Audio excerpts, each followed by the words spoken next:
In this video, we'll be breaking down 5 things that you should never tell a real estate agent. You know that real estate agents love to ask a lot of questions, but you might not know that they write down the responses that you give them into a system. They can then use this information against you, so you need to keep some cards close to your chest. My name is Tristan Larkin, and I'm here with James Rankin, and you are watching Buy Property Now.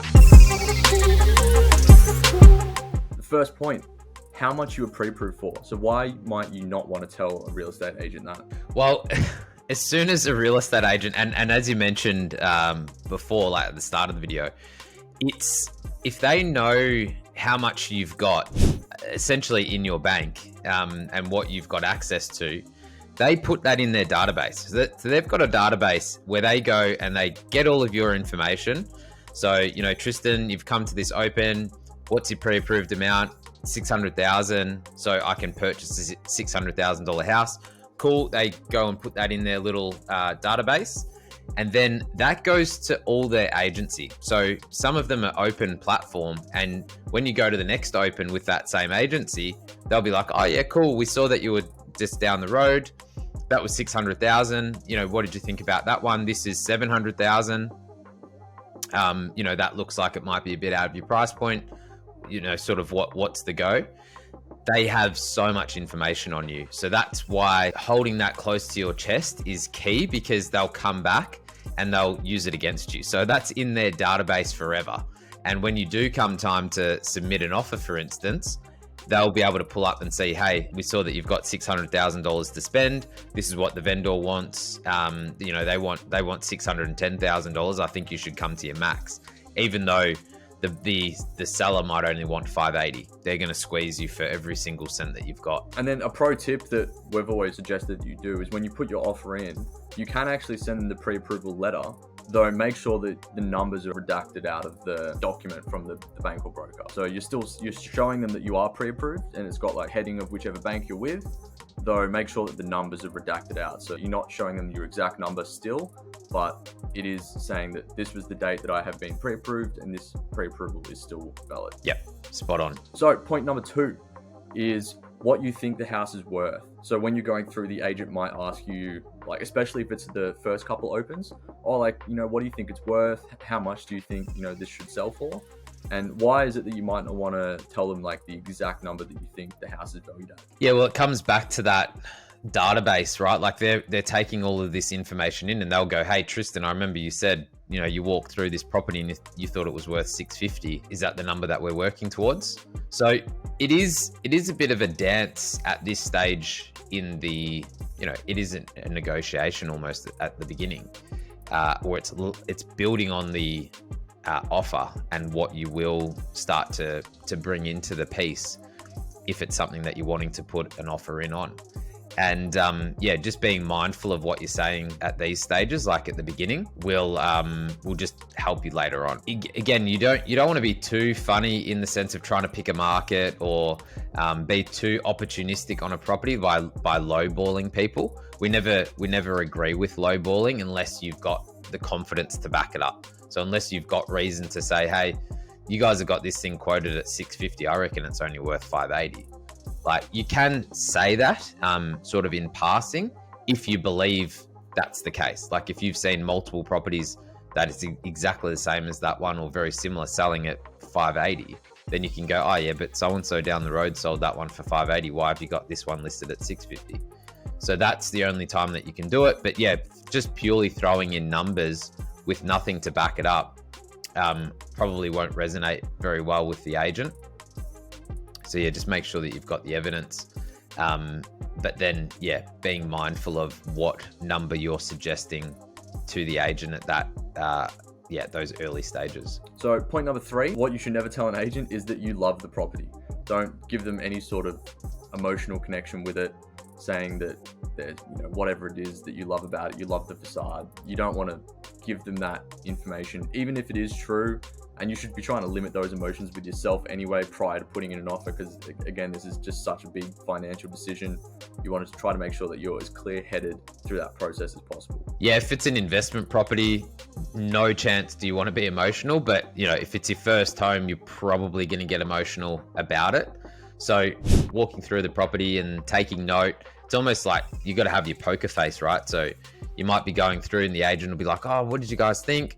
Oh yeah, it's not too bad. Are you guys interested? Yeah, keep us in the loop. Like, don't sell it without telling us.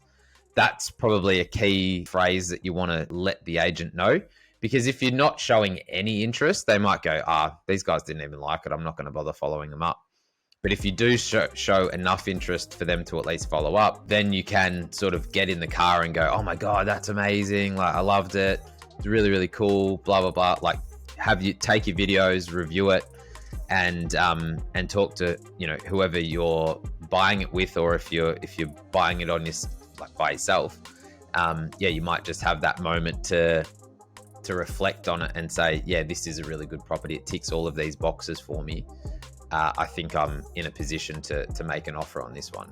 No matter how friendly the agent is as well, and some of them are great people, no doubt about it, but it is their responsibility to look after the vendor and get the highest price possible. So if they know that they've got some sort of, like, you love the house, everything, you love the bench tops, you love the layout and everything, they can unfortunately use that against you, and it is their responsibility to as well. So I'd just anticipate that, even though they might be lovely people. Yeah, absolutely. And they are, like, a lot of the time they are nice people. But if you were to look at it this way, right? A real estate agent, their fiduciary responsibility, so their legal responsibility is that of the sellers. So if you can take the view of, I'm heading into court and the real estate agent is the other side's lawyer, right? Now, if you were heading into court, you've obviously got something going on with the other party. In this case, it's purchasing a property, but they've got their professional team who's the real estate agent. So imagine if you are heading into that situation in court, that lawyer taking you out for coffee before proceedings to find out, like, all of the bits and pieces that's going on in your life to use against you. Like, that's kind of what happens. As nice as they do it, that's pretty much how it works, black and white. Would you do that in a court situation? That's not something that you would do. So you should take the same approach with the real estate agents. You can be a little bit more open with them in regards to what you're looking for if that particular property doesn't tick the boxes. So if you get out, be honest with them and say, hey, I actually don't really like this one. I'm looking for a bit of a bigger living area, or the kitchen's too small, or whatever it might be. Having that approach to it, then the agent might be able to help you out with suggestions of another property. That's where it works. But yeah, if you've fallen in love with this property, you just got to be super careful with what you tell them and how you go about it. And point number 4 here that you should never tell a real estate agent, this ties into point number 3, is any other emotional reasons relating to the property that doesn't have anything to do with the property itself. So for example, that's in the school zone that you want your kids to be in, or if your sister lives on the street, you just need to be close to family. Like, those are other things. It's got nothing to do with the property at all, but it gives them a leverage point against you. Absolutely. And if you do have kids, keep them with you, because really good real estate agents will target your kids. They'll ask them questions. What school do you go to? What are you guys doing later today? Because the kid won't know. They'll be like, oh yeah, I'll go to the primary school down the road here. That's why mum and dad are looking at it, like, so I can walk to school. They'll be like, bang, this is the client. Or if the kid goes, oh yeah, we're going to Nan and Pops, they just live on the next street over, or they live on this street, bang, you're all over. So yep, make sure that, yeah, you have the kids close to you. And then, yeah, if you don't have kids, all of those comments as well, like any of those emotional hooks, the agent knows that they've got you at that point. Yeah, it's sort of very hard for you to move on from it, because they'll push on that. And I know, like, if I was in the sales shoes, I would be pushing on that too, because that's the pain point, right? Like, or the pleasure point almost, to say why you need this property. You've seen your mum and dad have been here for 20 years. How many houses like this come up in the street or nearby? Probably none. So this is your opportunity to get close to them and get a good house. Like, all of those little things, they'll just keep twisting and twisting and twisting, and you'll go to your max, or you'll go over your max. You'll probably call mum and dad to get more money. And yeah, the agent's done their job. Look, real estate agents know exactly what to say in situations like this. Real estate agents are, obviously they're trained professionals in the art of negotiation, and they, especially the ones that work with a lot of first home buyers, they'll know exactly what to say in order to get you to your limit or sort of get the most out of you. It's their job as well. You can't hate them for that. That's what they're hired to do, and that's why they get paid a good commission. Though, yeah, you do need to be careful. It's just their responsibility. Like, and that's what a lot of people don't understand, is that the responsibility of that sales agent is to the seller.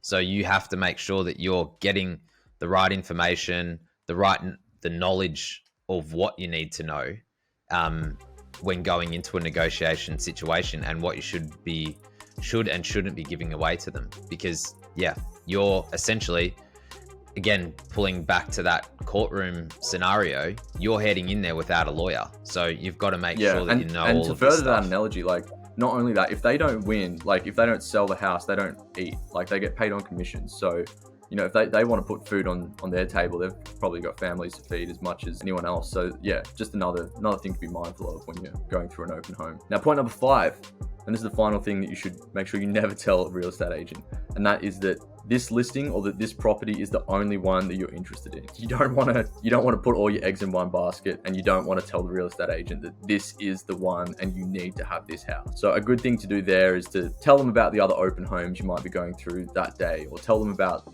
the other listings that potentially interest you. Yeah, it's always a point to say, because they'll ask you straight away, oh, is any other properties that you're seeing today? And yeah, you'll turn around and go, yeah, I've got 4 or 5 others booked in. And they'll know sort of roughly their price point and what other properties are around. So yeah, that'll probably be in line with what they're expecting. But it just lets them know that it's not the only option, and that you're doing your due diligence.